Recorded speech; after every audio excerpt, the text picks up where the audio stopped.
Alright. Over 2 years later, I'm back in the original position, albeit a bit different. Like, my phone is on a tripod, and this chair is much better than the one I used to have. And I'm back. I have it backwards. Redoing my first series of reviews because honestly, they need to be redone. So, welcome to the Paranormal Activity Revisited series, and if I had Brain 1 inside my head, I would have done this before the 7th one came out, but I don't always think right. You know that. So, we're starting with the first one. You know how they say that sometimes when you go back and you watch a movie, sometimes it gets better, sometimes it gets worse. This is the latter. It's worse. I said in my original review that the first three are boring. Well, in my video, when I was rewatching that, I said I've come up on the third one, and that is true. Well, I guess I've come down on this one because I did not enjoy myself with this movie at all. You don't know the story, which you should know by now. A couple, Katie and Mika, even though it's spelled Micah, and the actor says it Mika, it's really weird. But there's this couple, they moved in together, they've been together for 3 years, and weird stuff has been happening. So Mika gets a camera and begins to go around the house to investigate stuff.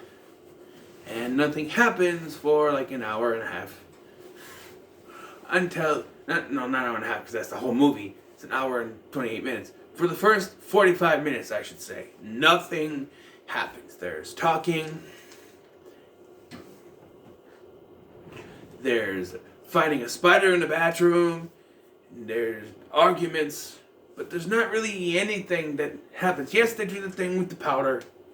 And yes, the door moves, which for some reason is supposed to be scary. Here's the thing. The marketing for this was scarier than the actual movie is, because the marketing was, they wanted to sell this picture. They wanted to sell this movie, and they knew they didn't have anything.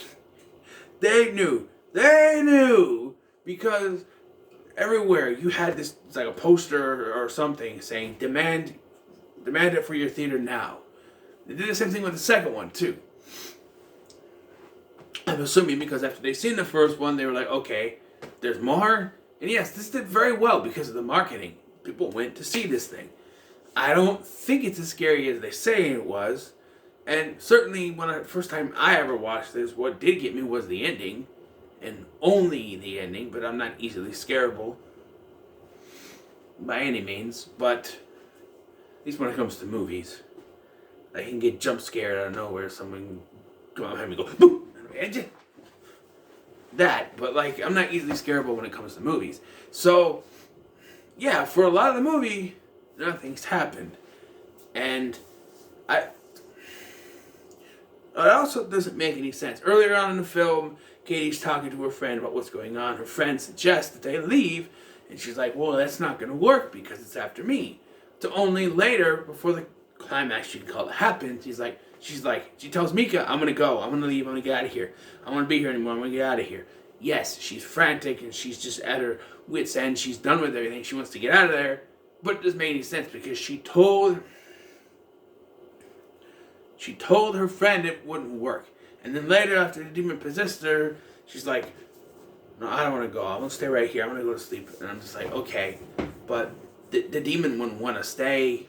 Either way, they'd go with her, I don't know. And it's also hard not to watch this without the sequels in mind, because there's a lot of things that don't make sense, such as the backstory that Katie tells about some weird black mass at the end of her bed, only her bed, and never around her sister, when the third one retconned that, and it was only around her sister and not around her, because the second film, changed things, so they had to change things for the third one, so it didn't kind of connect. They also mentioned Katie's mother in this, despite the fact that stuff happens in the third one that really makes you think about how her mother is mentioned And it's talked as if Mika has met her mother before, so like, we're not going to stay at your mother's, I think is the word. And yes, they didn't have anything planned with that, but it still doesn't make any sense when you think of continuity. I think I did a video on the continuity or something. I've done some kind of video on this. Maybe I didn't. Maybe I thought of it, never did. But it's very weird when you put the sequels in context, and very much so is the ending of this. When you think about what is actually going on, when she stands there and fast forwards for a few hours and she goes downstairs. She goes downstairs and all of a sudden she yells out, Mika, Mika, Mika, and he comes running downstairs. And then from this moment on, if you've seen the fifth one, you know, oh, it's Hector. Hector's downstairs with a camera. And yes, it takes away from the scariness when you know she's just screaming about a weird Mexican in her kitchen. It's not scary. This movie, except for the ending, which is now ruined by the fact that you know it's just a Mexican down there, it's not scary. And I don't get. What baffles me the most is I've watched other people do rankings and they'll say this is number one, this is the best one, this is the scariest one. I'm like, and who, what, how, where, how do you get it? This is even remotely scary. There are things that could be considered scary. Maybe for some people it is scary, but Wolfman's Got Nards. Barry from Wolfman's Got Nards. All right, he did a ranking. Now some people's rankings are different. I rank by how entertained I am on some of them. So this one would not be in the higher regard. In fact, my ranking is probably going to be very different this time. Not just adding the seventh one, but rewatching these. But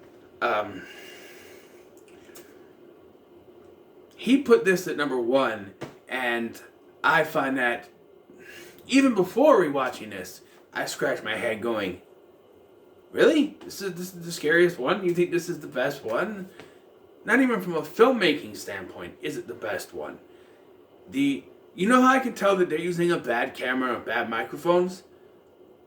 Like when it makes the sound on my TV go when they're talking, if I ring someone talking, you know they're not using the right kind of microphones.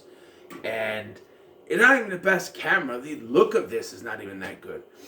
And the scene transitions. Oh my god, the scenes in this film go from, it's like they filmed just little segments, is what it is. Like something happens, and then it fades to black, which I don't understand how found footage can fade to black, and then we cut to another scene. Something happens, fades to black again. It's just really weird. And I know we're supposed to think that this is being edited. This has been edited together by a police department, but they wouldn't use wipe fade transitions, or not wipe, fade out transitions. It just doesn't make any sense. And the acting. I know they didn't really have much of a script with this. They basically said the actors go on, and it does some moments like when they say that, it doesn't make any sense, but they say that the sidekick is coming and he plays what is supposed to be the theme from The Exorcist. It's a knockoff because you can't really use that. But he's just like, I'm like, okay, one, it was a priest, not a sidekick, but okay. And there's a lot of, snarking between the two that seems very off the cuff, unrehearsed.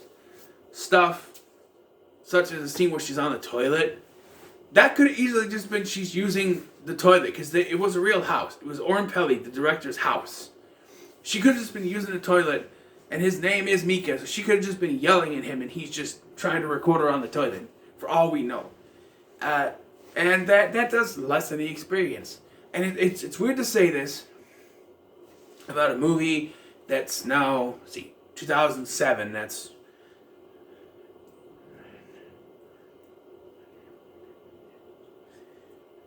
8 years old.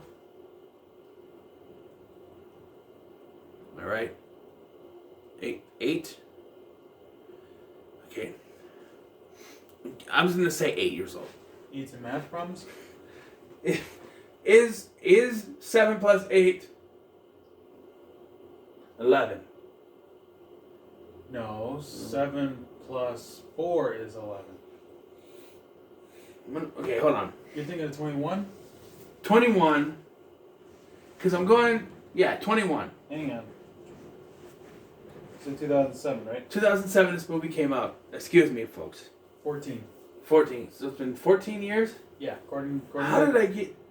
Oh, I doubled over. the 7 times 3 is 21. 7 plus 7 is 14. 7 plus 8 is 15.